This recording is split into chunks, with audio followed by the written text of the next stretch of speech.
What does my generation not get? Okay, you're talking about women's health issues, you're talking about refugee issues, not just the people who don't understand your issue, Elsa, of harassment, or your issue of creating humanitarian responses that are dignified, but the people like me who've been working for decades on these issues. But I have a new feeling that you guys see things differently. So what do we not get? What do you want to say to us that makes you really angry about the issues that you're working on that we don't understand, that you see differently in your generation? That's a very, it feels like I have to critique you. You're brave. Which is very uncomfortable. But I would say, I think sometimes what we do not see or we do not get from, I would say, our parents or our parents' generation is listening. You know, we have the saying, you do not teach an old dog new tricks. And sometimes that comes also when it comes to programming. We have fixed ideas, and it applies also to how we have implemented humanitarian programs and development programs for a very long time. We sit down behind the desk, we write our proposals, we have a set of goals, objectives, indicators. You know, I've memorized that stuff because you needed it to get a job. But then you bring that into the field, and you've not left enough room in your mind to listen. You've not left enough room in your mind to change. So, flexibility.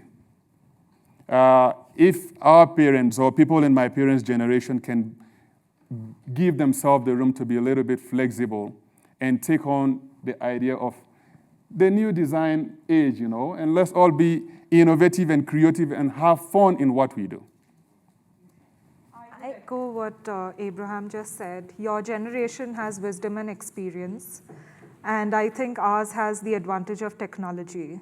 And if we can marry the two, you know, the wisdom and new ways of doing things, hopefully we can create a better world. I would say, yeah, not to critique older generations. I mean, we are standing on the shoulders of giants, and we are definitely working on what you guys have already built. But one thing that really makes me angry, and because you asked for it, and that definitely it's something that we are observing nowadays more increasingly, is the fact that you don't only have to look at your work, because you work with very difficult issues, but also you have to work to look at the people that are against your work. And these people are organized. These people are organized around the world. So the people that have stigma against refugees and that want to enact policies that, for example, create policies that harm them in any way are not only located here, are located abroad, and they're all connected. The same thing with sexual and reproductive rights, and the same thing with sexual violence. So we have to stop looking not only at our work, but also at the work of the people and the organizations that really oppose and that are pro-stigma, you could say.